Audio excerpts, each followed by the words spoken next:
करते हैं। This meeting is being recorded.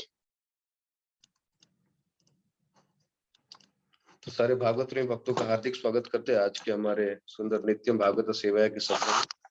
और आज हम अध्ययन कर रहे हैं भगवान श्री कृष्ण की सुंदर लीलाओं का, जो कि दशम स्कंद से है, जिसे कहते हैं मुखार विंदम दशमम प्रफुल्लम।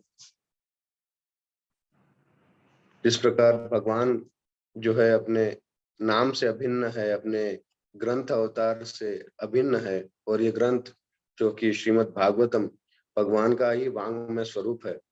और ये जो स्कंद है ये आश्रय तत्व कहलाता है, और साथ ही साथ ये भगवान का हंसता हुआ खिलता हुआ कमल की तरह जो है मुखारविंद का जो है की तुलना की गई है इस सुंदर स्कंद के साथ। और साथ ही साथ हम देखते हैं कि भगवान और उनके जो नाम है, रूप में, गुण में, लीलाओं में कोई अंतर नहीं। ठीक उसी प्रकार भगवान और उनके जो ग्रंथ श्रीमद् भागवतम में कोई अंतर नहीं। और ये ग्रंथ इतना मधुर है कि केवल इसके श्रवण मात्र से ही जो है जीव एक परमानंद का अनुभव करता है और परम सुख को प्राप्त होता है। तो श्रीमद् भागवतम का ऐसा ही एक सुंदर श्लोक, क्योंकि हम अभी श्रीमद् भागवतम के दशम स्कंद के अंतिम अध्याय में है, तो आइए हम एक सुंदर श्लोक भागवत महिमा के रूप में लेते हैं, जो कि इसी श्रीमद् भागवतम के दशम स्कंद के पहले अध्याय से है। तो श्लोक कुछ इस प्रकार है। निवृत्त तरस रूप गीयमानात् भव औषधाक्षोत्र मनोभिरामात् का उत्तम श्लोक गुणानुवादात् पुमान विरजित विना पशुगणात् निवृत्त तर्ष रूप गीयमानात्। तो परीक्षित महाराज इसी दशम स्कंद के प्रारंभ में सुखदेव गोस्वामी से को जो है अपना उत्साह के साथ उनको विनंती कर रहे कि कृपया आप करके कृष्ण कथा मुझे और सुनाइए। मैं ये कृष्ण कथा सुन के अभी भी जो है वो संतुष्ट नहीं हुआ। और इस तरह से उनको याचना करते हुए कहते हैं कि निवृत्त तर्ष रूप गीयमानात्, जो व्यक्ति सारी अपनी तृष्णाओं से ऊपर उठ चुका है, उससे निवृत्त हो चुका है, वही भगवान और उनके भक्तों का ठीक ठीक जो उनका वर्णन है, उनका गुणानुवर्णन है, वो श्रवण करने में उसकी रुचि उत्पन्न होगी। क्यों? क्योंकि ये भगवान की और उनके भक्तों की जो सुंदर आदान प्रदान की जो लीलाएं है, ये भव औषधि है। ये इस संसार के लिए जो है उनके लिए ये भव औषधि है, और ये भव औषधि इस भवसागर को तारने के लिए उपयुक्त है और काफी प्रिस्क्राइब्ड है, खास करके इस युग के लिए। श्रोत्र मनोभिरामत, और केवल इसको श्रवण करने से ही जो है व्यक्ति परमानंद का, सुख का अनुभव करता है। अभिरामत, जिस प्रकार हम राम शब्द लेते हैं तो कितना हमको आनंद आ जाता है, ठीक उसी प्रकार जो श्रीमद् भागवतम है और उन भगवान की जो दिव्य लीला है उनके भक्तों के साथ, उनसे जो है एक परम आनंद की अनुभूति होती है। का उत्तम श्लोक गुणानुवादत, तो फिर भला इस उत्तम श्लोक भगवान की लीलाओं का, उत्तम श्लोक अर्थात वो श्लोक जिनसे भगवान की स्तुति होती है, वो उत्तम श्लोक कहलाते हैं। साथ ही साथ जो चुनिंदे श्लोकों से भगवान की स्तुति की जाती है, वो भी उत्तम श्लोक कहलाते हैं। तो कौन इस गुणानुवर्णन को श्रवण या उसका कीर्तन करने के लिए उत्सुक नहीं होगा? केवल वही व्यक्ति उत्सुक नहीं होगा जो कि अपनी आत्महत्या करना चाहता है, या फिर दूसरा व्यक्ति वो जो कसाई है, जो कि हमेशा दूसरे पशुओं के ऊपर हिंसा करता है। केवल ये दो व्यक्ति ही इस भागवत कथा का लाभ नहीं ले सकते, अन्यथा तो सभी लोग इस भागवत कथा का लाभ ले सकते हैं। और ये भव औषधि है, इस कलयुग के युग के लिए जो है भव औषधि है। और जिस प्रकार हम देखते हैं साधारणतः कोई औषधि जो रहती है वो थोड़ी कड़वी रहती है, लेकिन यह औषधि इतनी मीठी है कि केवल यस्य श्रवण मात्रेण हरि चित्तम समाश्रय। तो नारद मुनि बताते कि केवल इसका श्रवण करके ही जो हरि की शरण आपको लेनी है, वो हरि आपके हृदय की शरण ले लेंगे। तो ये है सुंदर महिमा श्रीमद् भागवतम की। और आइए इसी के साथ हम इन श्लोकों के ऊपर आज मनन और चिंतन करते हैं, जो कि आज के श्लोक है, श्लोक संख्या 32। तो हम अध्ययन कर रहे हैं श्रीमद् भागवतम दशम स्कंद अध्याय 90 श्लोक संख्या 32। तेषामुद्दम वीर्यानम् अस्तदश महारथः आसन उदार यशस तेषां नमानि मे शृणु। अनुवाद शिला प्रभुपाद के शिष्यों द्वारा। जय शिला प्रभुपाद। इन असीम पराक्रम वाले पुत्रों में से 18 महान व्यक्ति वाले महारथ थे। अब मुझसे उनके नाम सुनो। श्लोक संख्या 33 और 34। प्रद्युम्नश्च निरुद्धश्च दीप्तिमान् भानुरेव च शाम्भो मधुर्बृहद्भानुश्च चित्रभानुरिको अरुणः पुष्करो वेदबाहुश्च श्रुतदेवः सुनन्दनः चित्रबाहुर्विरूपश्च कविर्न्याग्रोध एव च। अनुवाद शिला प्रभुपाद तथा उनके शिष्यों द्वारा। जय शिला प्रभुपाद। इनके नाम थे प्रद्युम्न, अनिरुद्ध, दीप्तिमान, भानु, सांब, मधु, बृहद्भानु, चित्रभानु, वृक, अरुण, पुष्कर, वेदबाहु, श्रुतदेव, सुनंदन, चित्रबाहु, विरूप, कवि तथा न्यग्रोध। तात्पर्य शिला प्रभुपाद तथा उनके शिष्यों द्वारा। जय शिला प्रभुपाद। शिला विश्वनाथ चक्रवर्ती ठाकुर के अनुसार यहाँ पर उल्लिखित अनिरुद्ध भगवान कृष्ण का पुत्र था। प्रद्युम्न से उत्पन्न उनका प्रसिद्ध पौत्र नहीं। श्लोक संख्या 35। एतेषामपि राजेन्द्र तनु जन्म मधुद्विषः प्रद्युम्न आसीत् प्रथमः पितृवाद रुक्मिणी सुतः। अनुवाद शिला प्रभुपाद तथा उनके शिष्यों द्वारा। जय शिला प्रभुपाद। हे राजाओं में श्रेष्ठ, मधु के शत्रु भगवान कृष्ण द्वारा उत्पन्न किए गए इन पुत्रों में से रुक्मिणी पुत्र प्रद्युम्न सर्व प्रमुख था। वह अपने पिता के ही समान था। श्लोक संख्या 36। स रुक्मिणो दुहितरम् उपये मे महारथः तस्यं ततो अनिरुद्ध भूत् नागायत बलान्वितः। अनुवाद शिला प्रभुपाद तथा उनके शिष्यों द्वारा। जय शिला प्रभुपाद। महारथी प्रद्युम्न ने रुक्मी की पुत्री रुक्मवती से विवाह किया, जिससे अनिरुद्ध को जन्म दिया। वह 10,000 हाथियों जितना बलवान था। हरे कृष्ण। तो आज जो हमने श्लोक लिए श्लोक अध्ययन कर रहे हैं वो है श्लोक 32 से लेकर 36, जिसमें जो है भगवान के ऐश्वर्य के बारे में वर्णन है। जिस प्रकार हम कल के श्लोकों में हमने देखा सुना कि भगवान ने जो है 10 पुत्रों की प्राप्ति की प्रति रानी से। तो ये जो अध्याय है जो कि भगवान श्री कृष्ण की लीलाओं का सारांश बताया जा रहा है, तो इसमें हमने कल देखा कि जो भगवान है उनके प्रयास कभी विफल नहीं होते हैं और उन्होंने अपनी हर एक रानी से 10-10 पुत्रों की प्राप्ति की। शिला प्रभुपाद तात्पर्य में ये भी बताते हैं कि साथ ही साथ हर एक रानी से उनको एक एक पुत्री की भी प्राप्ति हुई, तो जिनका हम आज वर्णन देखेंगे। और आज के श्लोक में हम देखते हैं कि ये सब जो है महानुभाव थे, अर्थात बहुत ही महावीर थे, क्योंकि जैसा राजा वैसी प्रजा, यथा राजा तथा प्रजा। तो जिस प्रकार जो है अंग्रेजी में कहावत है कि fruits of the tree don't fall far from the tree, अर्थात कि वृक्ष के जो फल है वो उनसे ज्यादा दूर नहीं गिरते, उनके आसपास ही गिरते हैं। तो कहने का तात्पर्य यह है कि जिस प्रकार जो उनके पिता थे उन्हीं की तरह तेजस्वान, रूपवान, गुणवान, ऐश्वर्यवान, धनवान और महारथी थे ये सब भगवान के ये सब पुत्र। और इसमें से जो 18 थे वे खास करके महारथी थे। और इसी तरह सुखदेव गोस्वामी परीक्षित महाराज के याचना पर इन सब के जो है नाम भी बताते हैं। प्रद्युम्न, अनिरुद्ध, दीप्तिमान, भानु, सांबा, मधु, बृहद्भानु, चित्रभानु, ऋक, अरुण, पुष्कर, वेदबाहु, श्रुतदेव, सुनंदन, चित्रबाहु, विरूप, कवि और न्यागरोध। तो भगवान का एक नाम असमूर्ध्व भी कहलाता है। कि उनसे ना तो कोई उनके समान है, ना ही कोई उनसे ऊपर है। इसीलिए हम हमारे 10 ऑफेंसेस में ये भी कहते हैं कि it is an offense to consider the names of lord Krishna to be equal to और independent of the names of the demigods like lord Shiva और ब्रह्मा।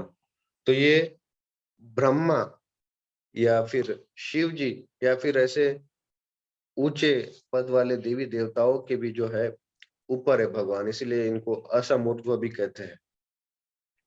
इतना ही नहीं, भगवान की ये लीलाएं भी काफी अचिंत्य है, जो कि हम सामान्य दृष्टि से हम नहीं समझ पाते हैं।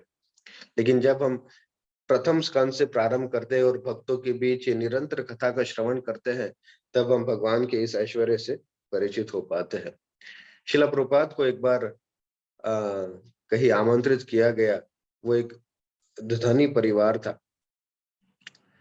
तो शिला प्रभुपाद जब उनके घर पहुंचे तो वो पति और पत्नी शिला प्रभुपाद के सामने, और पत्नी ने जिज्ञासा की प्रभुपाद के सामने कि प्रभुपाद जी, स्वामी जी, कि कृपया करके आप हमको भगवान की रासलीला का वर्णन कीजिए।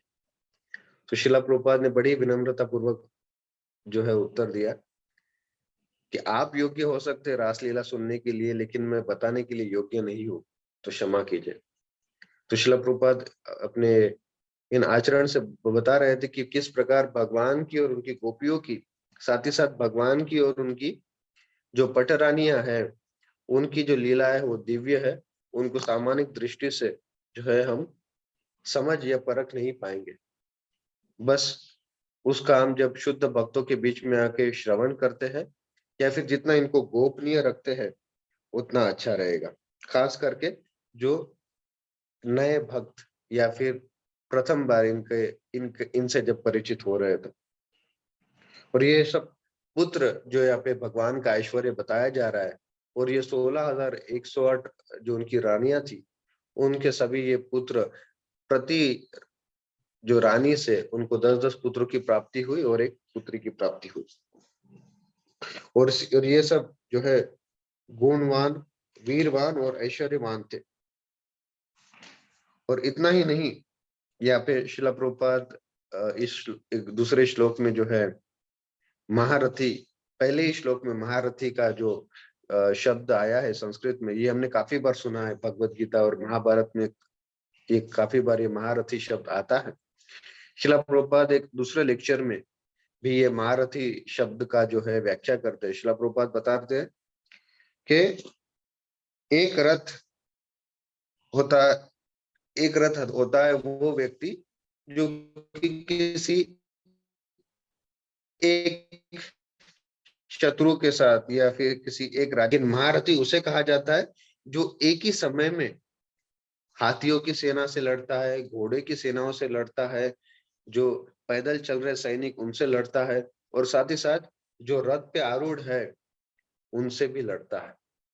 तो इस जो इतना वीर्य का जो है प्रागट्य करता है, तो उसे महारथी कहा जाता है।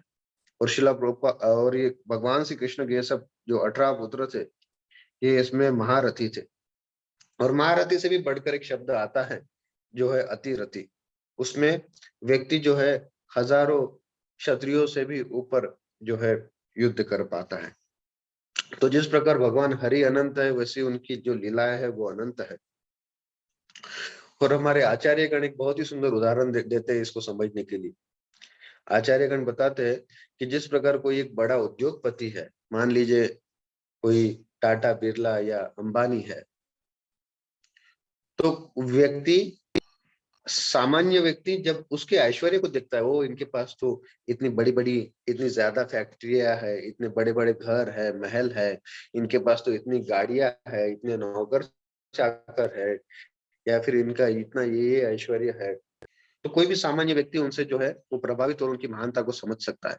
ठीक उसी प्रकार भगवान की महानता को हम कैसे समझेंगे, जब हम ऐसे लीलाओं को देखेंगे और जैसी अचिंत्य जो ये या अधोक्षज भगवान, जिनको अपने सामान्य इंद्रियों से जो है समझा नहीं जा सकता है, महत्ता या उनके इस ऐश्वर्य को श्रवण करेंगे तो निश्चित रूप से हम उनकी महानता को भी समझ पाएंगे। और भगवान है विभु और है हम अणु। तो जिस प्रकार एक प्लेन में लगा एक छोटा सा जो नट बोल्ट होता है, तो जब तक वो प्लेन के सानिध्य में है तब तक उसकी वैल्यू है, अन्यथा वैल्यू नहीं। जिस प्रकार एक पक्षी का जो पंख है, जब तक वो पंख पक्षी से जुड़ा हुआ है तब तक उसकी वैल्यू है या उसका मूल्य है। उसी तरह से हमारी एक, मान लीजिए एक मेरी उंगली है, लेकिन ये उंगली जब कोई शोभा है, अन्यथा इसकी कोई शोभा नहीं। तो ठीक उसी प्रकार, क्योंकि ये सब भक्त या ये सब पुत्र और ये ऐश्वर्य, क्योंकि ये भगवान के साथ जुड़े हुए, इसलिए इनकी शोभा है और इसलिए इनका श्रीमद् भागवतम में वर्णन है। और हम देखते हैं कि जब दशम स्कंद प्रारंभ हो रहा था, तब भी ऐसे काफी राजा या महान कुल या वंशावली की बात हो रही थी। और हम देख रहे हैं कि अंत में भी हम देख रहे हैं कि भगवान श्री कृष्ण की जो आगे की पीढ़ी है उसका सुंदर उल्लेख किया जा रहा है। तो किसी ने जो है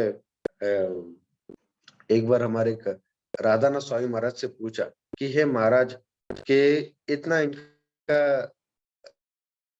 इन सब पीढ़ियों का नाम सुनकर हम क्या करेंगे, उनका महत्व क्या है इन सब नामों का उल्लेख करने का। तो महाराज ने बड़ा ही सरल उत्तर दिया कि ये जो कोई भी भक्तगण या फिर जो भी ये पीढ़ी है या जो भी ये वंशावली है, ये कोई सामान्य वंशावली नहीं है, क्योंकि ये भगवान की सेवा के लिए जो है यहाँ पे कार्य कर रही थी। और क्योंकि ये भगवान के सानिध्य में थे, इसीलिए इनकी महत्वता है। तो इसीलिए इस तरह से हम देखते हैं कि प्रारंभ के जो अध्याय थे उसमें जब नैमिषारण्य के ऋषि सूत गोस्वामी के पास विनंती करते हैं कि आप हमको कृष्ण के बारे में सुनाइए, तो सूत गोस्वामी बड़ा ही सुंदर श्लोक कहते हैं कि मुनय साधु पृष्ठो हम भवद्भिर लोक मंगलम यत् कृता कृष्ण संप्रश्नो येन आत्मा सुप्रसिद्ध थी। क्योंकि आपके क्वेश्चन भगवान के संबंधित है, आपके प्रश्न भगवान से संबंधित है, उससे क्या होगा, भवद्भिर लोक मंगलम, सारे लोगों का जो है, इस भवसागर में फंसे लोगों का जो है मंगल हो जाएगा। और इसमें ये न आत्मा सुप्रसिद्ध थी, और आपकी आत्मा की भी जो है सुप्रसिद्धि हो जाएगी। और शिला प्रभुपाद कहते हैं कि केवल आप मुझे आपका ये जीवन समर्पित कर दीजिए, मैं आपको भगवान का जो परम प्रेम है वो आपको आस्वादन कराना चाहता हूँ।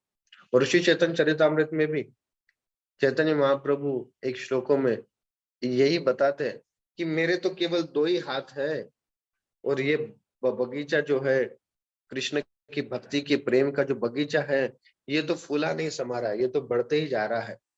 और क्योंकि मेरे पास 2 ही हाथ है, तो मैं इन मीठे कृष्ण प्रेम के जो फल का वितरण अधिक से अधिक नहीं कर पा रहा हूँ। इसीलिए आप सब लोग आइए आइए आइए, ये फल स्वयं आप भी चखिए और मुझे सहायक बनिए, ताकि मैं इस दूसरे जीवों को ये कृष्ण प्रेम के जो है फल चखा सकूं, या फिर उनको ये प्रेम का आस्वादन करा सकूं, जो कि कभी किसी ने नहीं किया। तो ये गोलोकेर प्रेमधन हरिनाम संकीर्तन, तो भगवान श्री चैतन्य महाप्रभु का भी यही आंदोलन था कि किस प्रकार जो है सामान्य जीवों तक ये कृष्ण भक्ति का जो प्रेम है ये प्रसार प्रचार किया जाए। और श्रीमद् भागवतम के इसी 9वें स्कंद में परीक्षित महाराज जब सुखदेव गोस्वामी से राम कथा सुनने के लिए याचना करते हैं, तो सुखदेव गोस्वामी फिर एक बहुत सुंदर श्लोक का वर्णन करते हैं।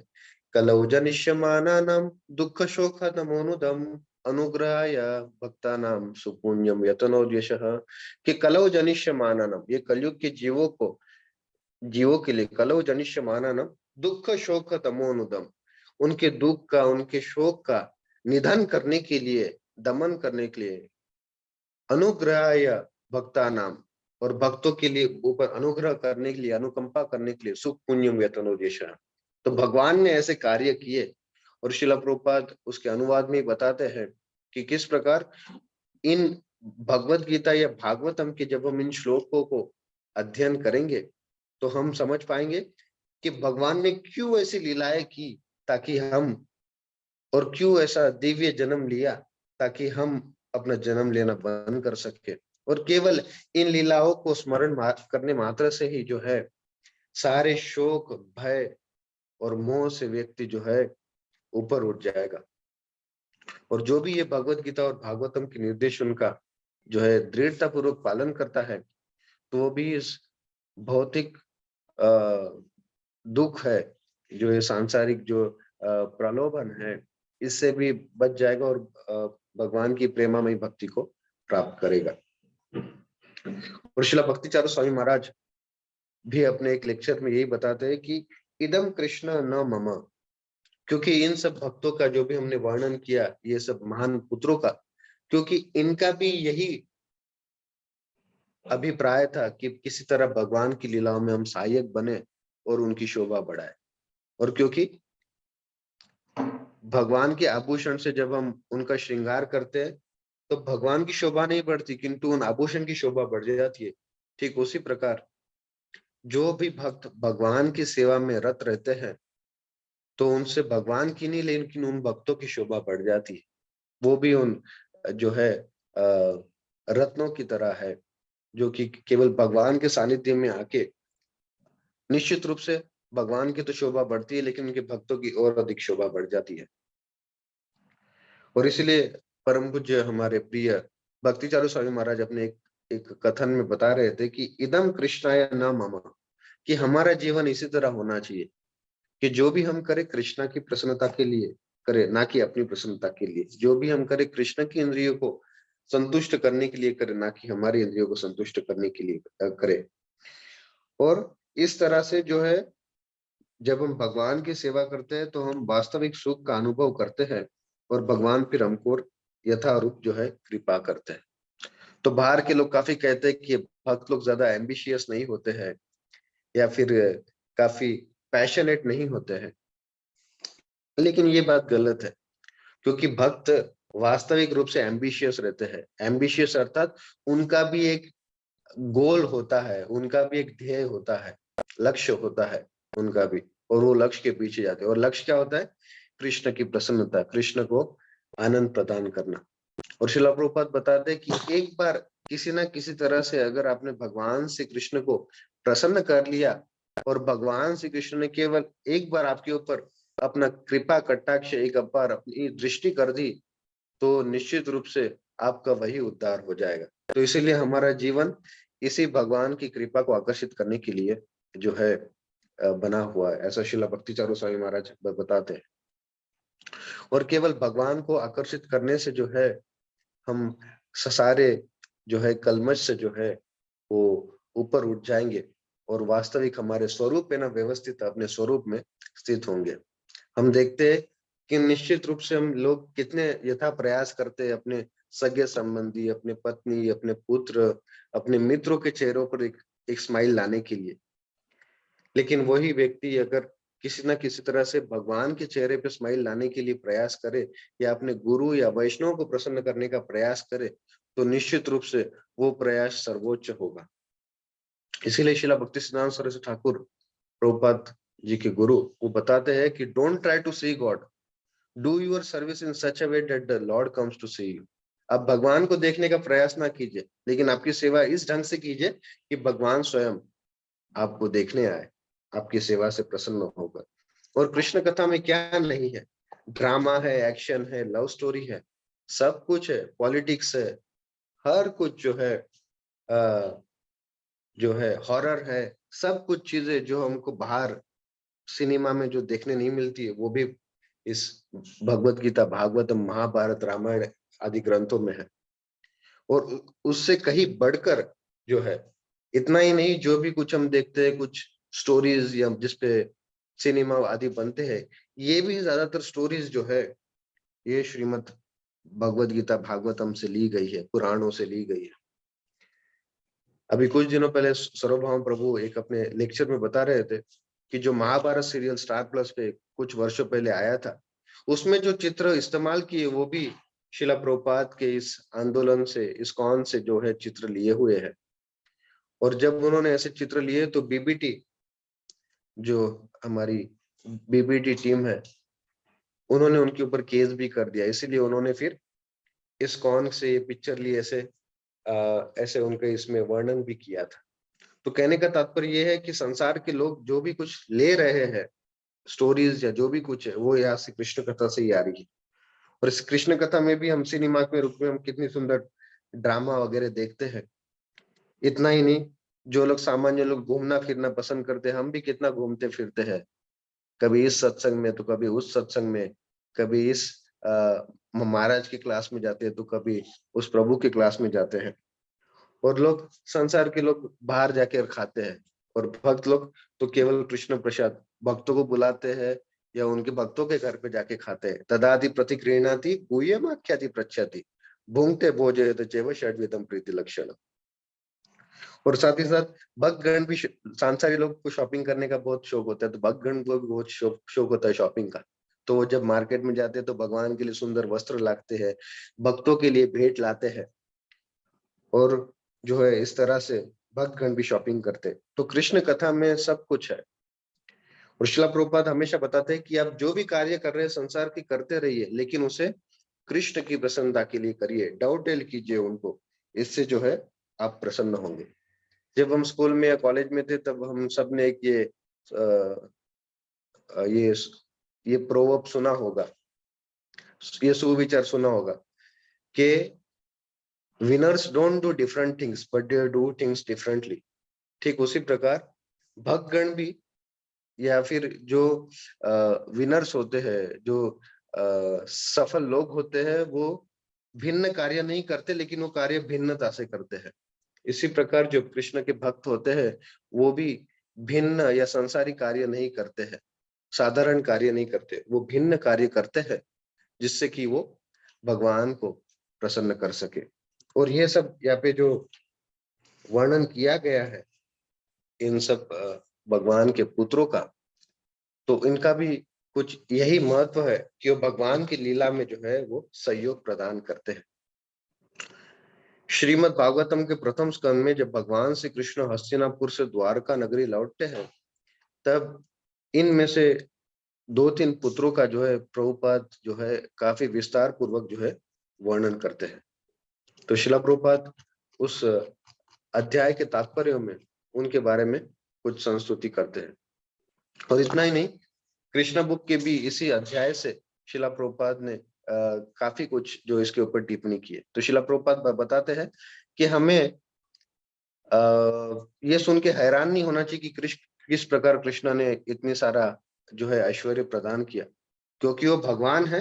वो 16,108 पुत्र क्या, सारे प्रकृति के या सारे सृष्टि के एक पिता है, अहम बीज प्रदाप पिता। तो इसीलिए हमको आश्चर्यचकित न होते हुए उनकी सेवा में रत रहना चाहिए। और इतना ही नहीं, शिला प्रभुपाद बताते हैं कि ये जो 18 जो पुत्र है, इनका काफी अन्य पुराणों में विस्तार पूर्वक वर्णन भी है। और इसमें से जो प्रद्युम्न है, वो रुक्मिणी और कृष्ण के जो उनकी पहली पटरानी थी, उनके सर्व प्रमुख पुत्र हुए। और उन्होंने फिर जो है आगे चल के जो है उनके मामा रुक्मी की पुत्री से जो है विवाह किया, जिसका नाम था रुक्मवती। और उनसे उनको अनिरुद्ध की भी प्राप्ति हुई। एक भगवान के पुत्र भी हुए अनिरुद्ध, दूसरे उनके पर पोते भी हुए अनिरुद्ध, जो कि प्रद्युम्न से हुए। और वो अनिरुद्ध में भी, जो कि भगवान के पर पौत्र थे, उनमें भी 10,000 हाथियों का सुंदर रूप से बल था। और शिला प्रभुपाद प्रद्युम्न के बारे में लिखते हैं उनके द्वारका लीला में के पहले अध्यायों में, श्रीमद् भागवतम के पहले स्कंद के, कि वो और कोई नहीं, कामदेव के ही एक अवतार थे। और साथ ही साथ दूसरे आचार्यगण ये भी बताते कि वो सनत कुमार के ही एक इनकारनेशन थे, जो कि भगवान श्री कृष्ण से उत्पन्न हुए थे रुक्मिणी जी के द्वारा। और वो प्रथम व्यक्ति थे जो भगवान जब अर्जुन और सुभद्रा जी का विवाह हो रहा था, तो उन्हें बधाई या शुभेच्छा देने गए थे। और उन्होंने इतना सुंदर युद्ध किया। जब भगवान श्री कृष्ण राजस्व यज्ञ में थे महाराज युधिष्ठिर के, तब उनके साथ वहां पर सांबा थे, जिनका आज के इन श्लोकों में वर्णन हुआ है। और तब शाल्वा नामक एक असुर, जो कि शिशुपाल का बहुत ही घनिष्ठ मित्र था, उसने जब सुना कि शिशुपाल का जो है वध हो गया है कृष्ण द्वारा, तो उसने जो है भीषण तपस्या करके जो है शिव जी से प्रसन्न करके एक एक शौभ नाम का जो है विमान प्राप्त किया। और वो शौभ नाम के विमान से उसने द्वारका पे आक्रमण किया। और जब उसने द्वारका पे आक्रमण किया तो प्रद्युम्न इस सर्वप्रथम जो महारथी वहां से बाहर निकले और युद्ध के लिए आगे बढ़े। और उन्होंने वहां पे इतना सुंदर युद्ध किया कि सारे लोग हैरान हो गए कि कितना अद्भुत पराक्रम दिखा रहे थे वो। और इतना ही नहीं, फिर उन्होंने उस युद्ध में जब वो द्युमन नाम के जो चालवा नाम का जो असुर था, उनके जो दूसरे कमांडर इन चीफ थे, है ना, जब उनके जो जो सेनापति थे द्युमन, उनके साथ घमासान युद्ध किया। और घमासान युद्ध करते हुए जब द्युमन ने अपना एक एक अपनी गदा से जब उनके वक्षस्थल पर जो है प्रहार किया तो वे मूर्छित हो गए। और मूर्छित होने के कारण उनके जो सारथी थे वो उनको रणभूमि से बाहर ले गए और उनको औषधि वगैरह दिए और उनका जो है उनको अपने उनको जगाए।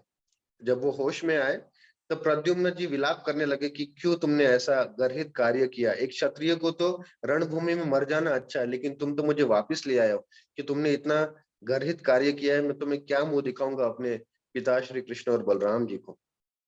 तो फिर उनके जो सारथी उनको बताते कि आप मूर्छित हो गए थे और एक सारथी का धर्म होता है कि अपने जो रथी है, अपने जो स्वामी है, उसकी रक्षा की जाए। तो केवल आपके क्योंकि आप मूर्छित हो गए थे इसलिए मैं आपको जो है यहाँ पर लेके आया।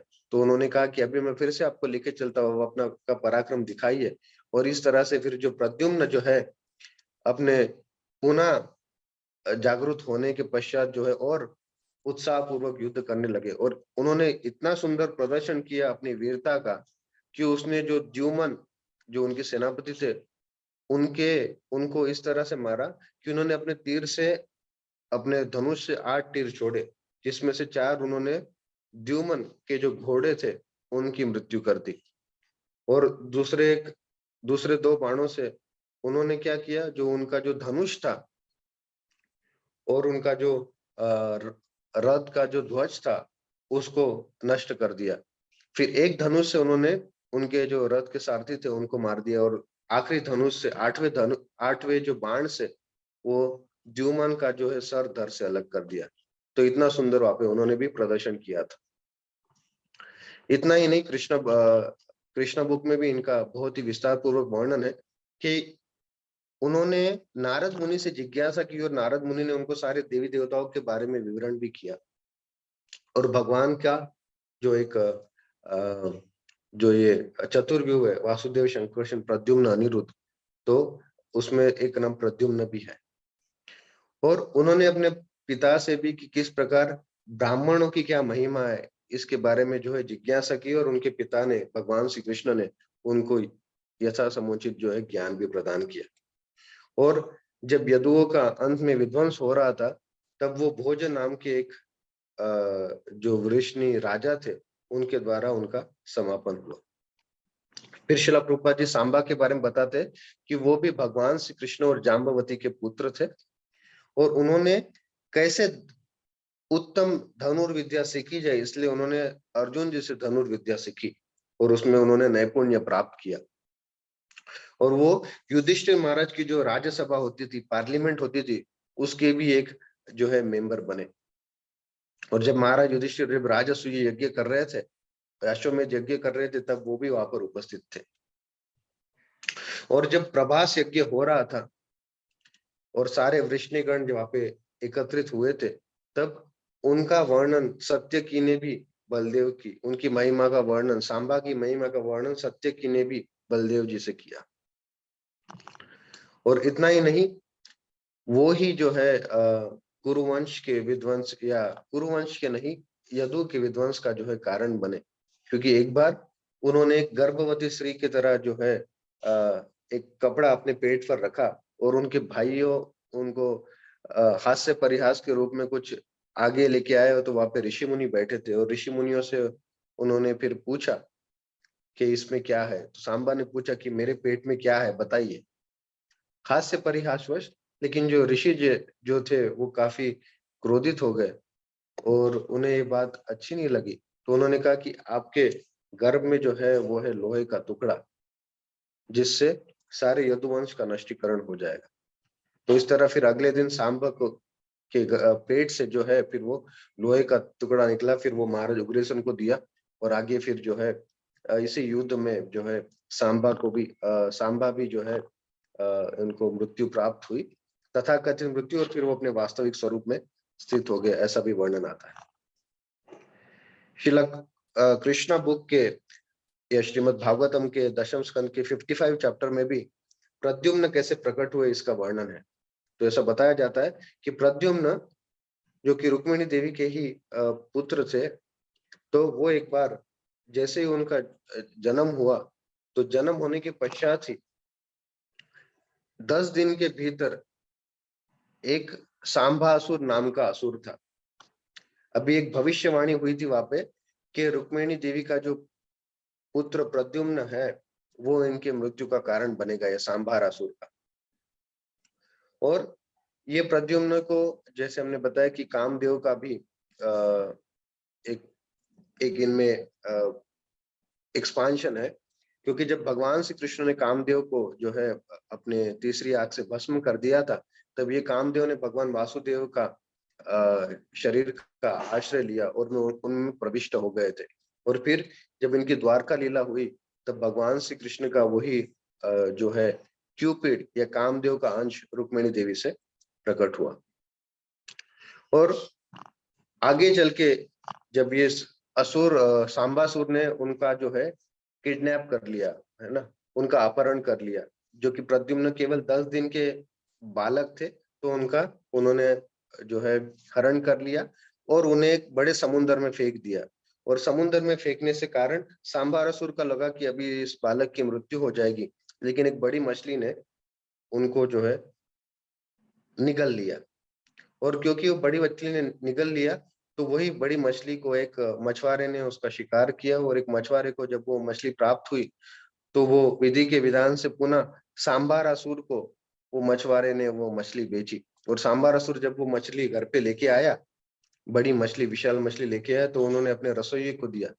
और रसोइयों के साथ सांबारासुर के घर पे रति, अर्थात जो है कामदेव की पहले वाली पत्नी, वो भी वहां पे प्रकट हुई थी। तो वो भी वहां पे दासी की तरह कार्य कर रही थी। तो जब वो रसोइये ने जब वो मछली को फाड़ा, तब उनको वो एक सुंदर पुत्र दिखे, तो उन्होंने उस दासी को दे दिया। तो जब वो दासी ने उनको देखा, तो वो जो है काफी उनसे आकर्षित हुई और उनका सुंदर रूप से पालन पोषण करने लगी। कुछ समय पश्चात नारद मुनि वापस स्वयं आए और नारद मुनि ने बताया कि यही आपका वो पति है कामदेव, रति। और इस तरह से उनको ज्ञान प्रदान किया कि अभी ये रुक्मिणी और कृष्ण से प्रकट हुए हैं।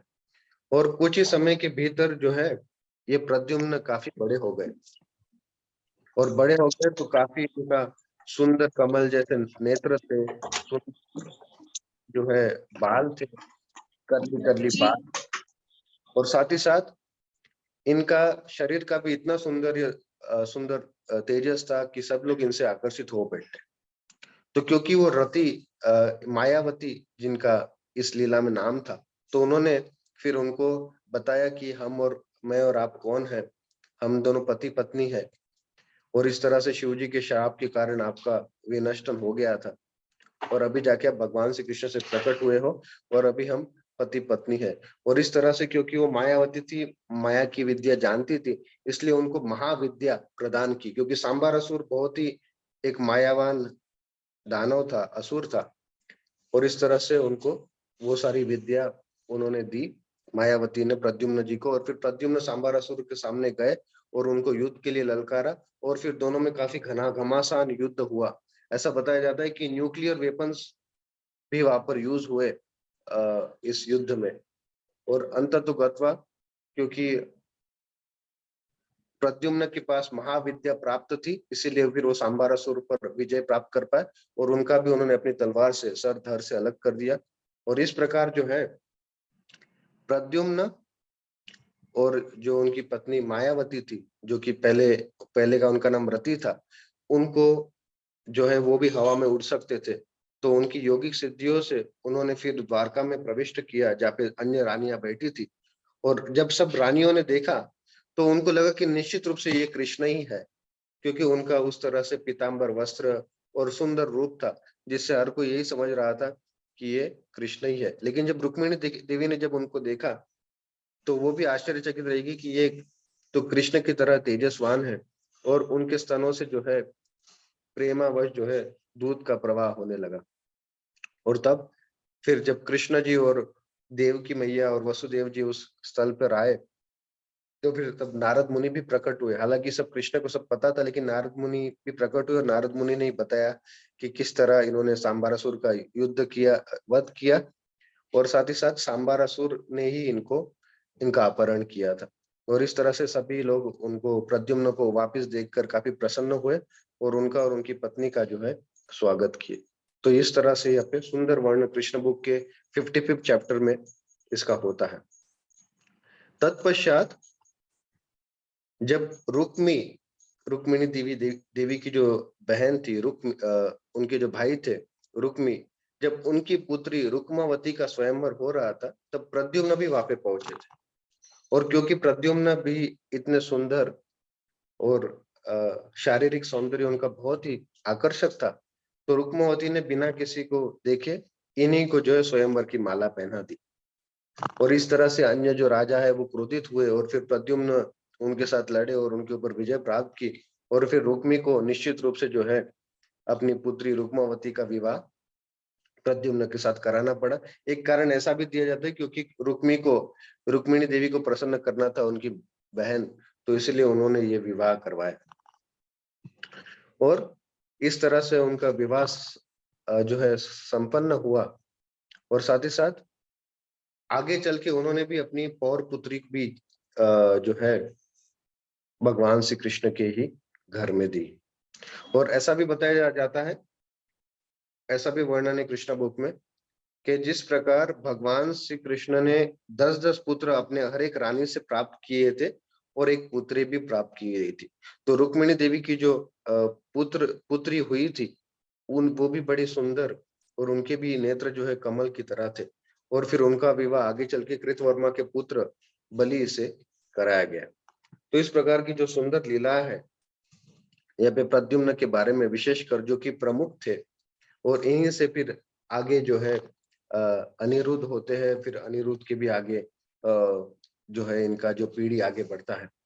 तो कहने का तात्पर्य यह है कि ये सब जो सुंदर यहाँ पे वर्णन हो रहा है भगवान के ऐश्वर्य का, तो ये भगवान का ऐश्वर्य इतना मधुर है कि केवल इनके बारे में श्रवण करने से ही जो है हमको इतना सुंदर आनंद प्रदान होता है। इतना ही नहीं, कपिल देव अपनी माता देवती को कहते कि सतम प्रसंगम मम वीर्य संविदो भवंति हृत्कर्ण रसायन कथा तज्जोशना दसो अपवर्गमानी श्रद्धा रतिर भक्तिर अनुक्रमिष्यति। क्या सतंग प्रसंगम मम वीर्य संविदो, कि भक्तों को एक बीच में आगे मेरे इस वीर्य कथाओं का जो है श्रवण आदि कीर्तन करना चाहिए। सतम प्रसंगम मम वीर्य संविदो भवंति हृत्कर्ण रसायन कथा, जब इस तरह रस भरी कथा, जब रास बिहारी भगवान की इन रस भरी कथा जब जीव के कर्णों में जाती है, तो क्या होता है, उसे परम आनंद का, सुख का अनुभव होता है। श्रद्धा रतिर भक्तिर अनुक्रमिष्यति, और श्रद्धा के साथ उनकी जो रति है निर्मित होती है और वो भक्ति में आगे बढ़ पाते हैं। और अंततोगत्वा इसी तरह जब हम भगवान के नाम रूप गुण लीलाओं का और इनके ऐश्वर्य का जब ऐसा श्रवण करते हैं, तो निश्चित रूप से हमारा भी भगवान के प्रति जो वो नित्य सिद्ध कृष्ण प्रेम साध्य कबू न आए, श्रवण आदि शुद्ध चित्त करे उदय। तो ये कृष्ण प्रेम और कहीं ढूंढने की आवश्यकता नहीं, ये तो हमारे हृदय में ही है। लेकिन जब हम श्रवण और कीर्तन करते हैं, तब ये वास्तविक रूप में ये जो प्रेम जो है प्रकट होता है और हमें आनंद प्रदान करता है। तो इसीलिए शिला प्रभुपाद ने इस ग्रंथ राज श्रीमद् भागवतम की रचना की, ताकि हर कोई व्यक्ति इसे पढ़कर जो है वो सुखी हो सके और जीवन के परम लक्ष्य को जान सके।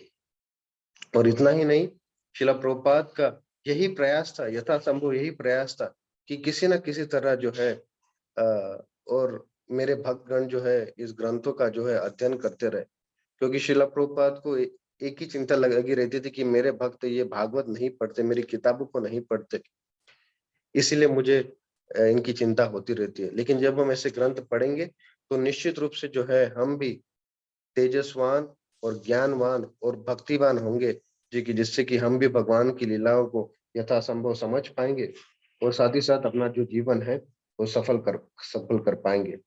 और यहाँ पे परीक्षित महाराज के लगभग 5 साढ़े 5 दिन ऑलरेडी खत्म हो गए, लेकिन फिर भी वो सुखदेव गोस्वामी को बता रहे कि और बताइए और बताइए। तो ऐसा भी जो स्वाद भागवत के लिए हम भी निर्मित कर सकते हैं, जब हम ऐसे शुद्ध भक्तों के बीच में बैठकर श्रवण कीर्तन करें और भगवान के नाम आश्रय का ले, नाम आश्रय ले। क्योंकि चैतन्य चरितमृत में एक सुंदर श्लोक है कि जो भगवान के नाम की महिमा, एक कृष्ण नाम करे सर्व पापशय, नवविधि भक्ति पूर्ण नाम होते हो। कि ये जो भगवान की ये जो नवविधा भक्ति है, अगर हम एक बार या हम केवल एक कृष्ण नाम करे सर्व पापशय, तो भगवान के एक कृष्ण जो का नाम जो है वो सारे पापों से हमको क्षय कर सकता है, बचा सकता है। और नवविधि भक्ति भी इसी तरह पूर्ण हो सकती है केवल नाम का आश्रय ग्रहण करने से। तो आइए हम एक दूसरे से प्रार्थना करते हैं, एक दूसरे के लिए प्रार्थना करते हैं, ताकि हम भी नित्य रूप से इसी साधु संग में बैठकर भगवान की लीलाओं का तुष्यंती च रमंती च करके अपने हृदय का भी शुद्धिकरण कर सके और उन असीम लोगों तक पहुंचे और इस भगवत गीता और भागवत की और शिला प्रभुपाद की ग्रंथों की महिमा और भगवान के इस ऐश्वर्य लीला की महिमा दूसरों तक भी पहुंचाकर हम भी अपने हरि गुरु वैष्णव को प्रसन्न कर सके। हरे कृष्ण कृष्ण कृष्ण हरे हरे, हरे हरे राम राम हरे राम। हरे हरे। क्योंकि आज के इसमें इतना परपट नहीं था, तो क्षमा कीजिए, जो भी मैंने शिला प्रभुपाद के दूसरे ग्रंथों से पढ़ा था वही बता पाया।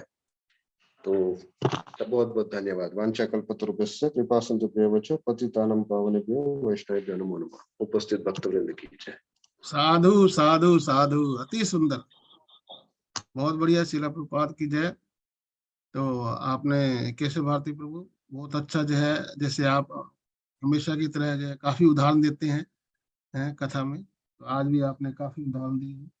तो आपने जो है संक्षेप में, क्योंकि टाइम नहीं है प्रश्न उत्तर के लिए, है ना, 8 बज गए हैं ऑलरेडी। संक्षेप में एक दो आपने जो है जो प्रवचन में दिया है उसको जो मुझे पसंद आया है और भक्तों को भी पसंद आया होगा। आपने शिला प्रभुपाद के बारे में जो बोला कि दंपति जो है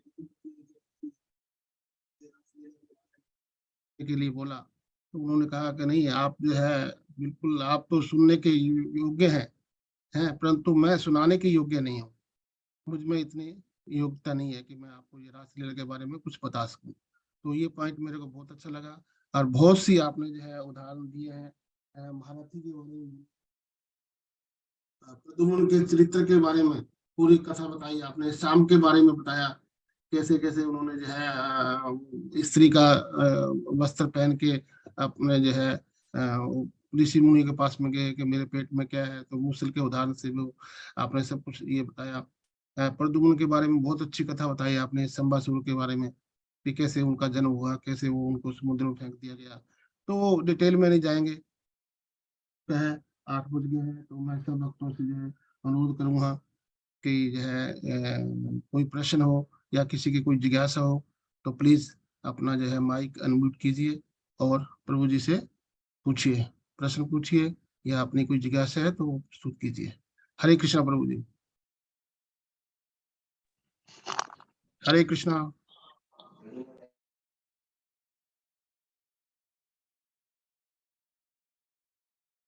कोई चैट में कोई प्रश्न आया है प्रभु जी?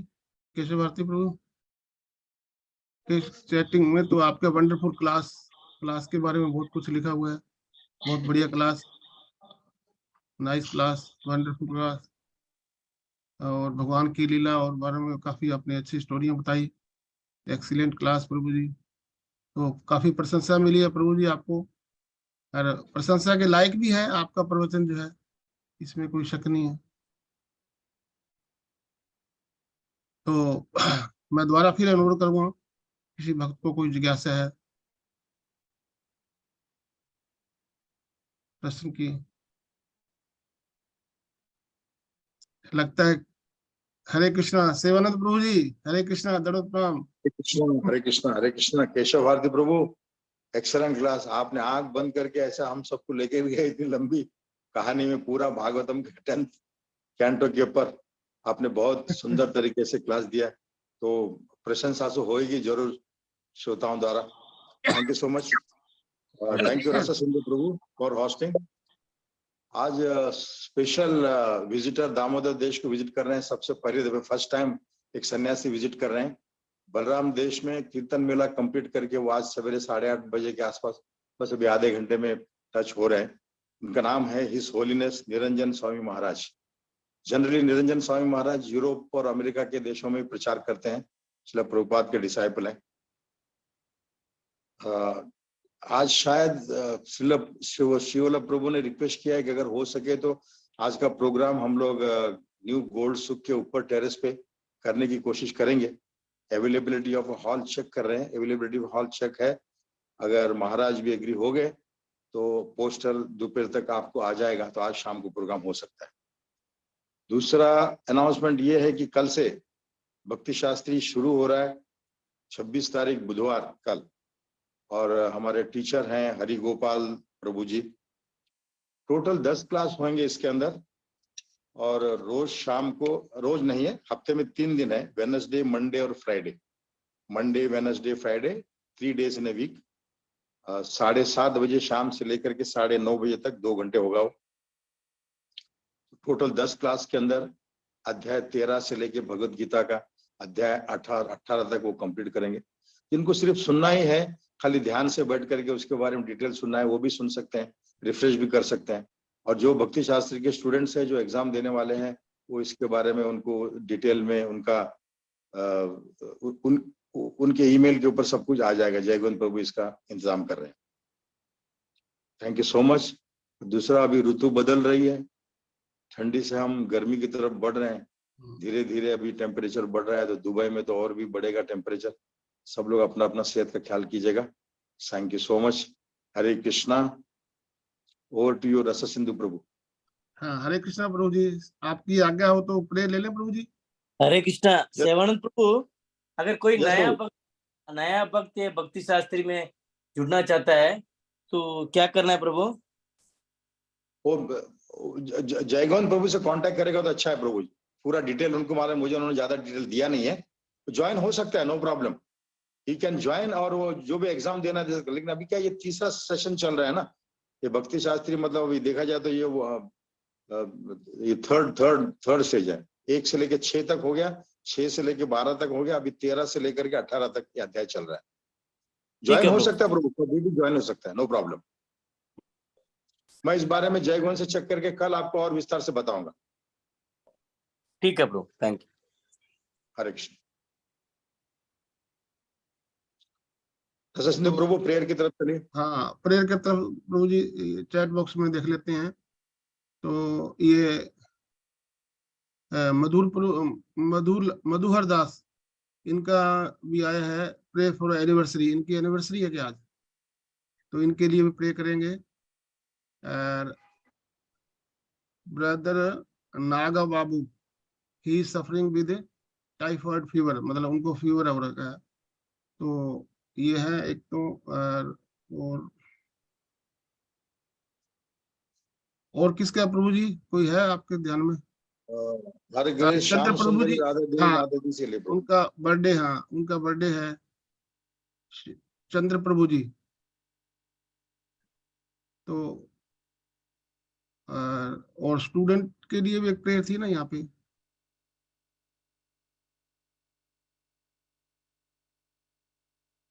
हरे कृष्णा सेवानंद प्रभु, और कोई आपके ध्यान में? हाँ, ये also please pray for Pearl and other student for 12th class. तो इनको भी, इनके लिए भी प्रे करेंगे, और बाकी सब भक्तों के लिए भी प्रे करेंगे। और किसी को प्रे करवानी है प्रभु जी तो माइक खोल सकते हैं। चित्तहरि प्रभु।